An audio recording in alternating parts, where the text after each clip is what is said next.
এই ভিডিওটা গতকালকে আমরা রেডি হচ্ছিলাম, ভেবেছিলাম যে একটু আইসক্রিম খেতে যাব, যেহেতু সানডে ছিল তো বাইরে একটু যাওয়া হয়ে যাবে।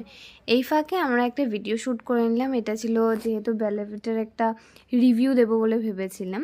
আগেই বলেইছিলাম আমার তো পার্সোনালি হানি উডটা খুব ভালো লেগেছে, আর আমার হাজব্যান্ড বলেছে ওর উড গোলটা ভীষণ ভালো লেগেছে। আর ভালোই লং লাস্টিং, কিন্তু প্রায় 7-8 ঘন্টা ভালোই থেকে যায়। বেরোবার পর কিছু অন্য কিছুই হয়ে গেল। হঠাৎ চলে গেলাম আমরা পাণ্ডুতে, যেখানে রথযাত্রার মেলা বসেছিলাম। ফার্স্ট টাইম গিয়েছি ওখানে, আমি জানতাম না যেখানে এত সুন্দর রথযাত্রার মেলা বসে।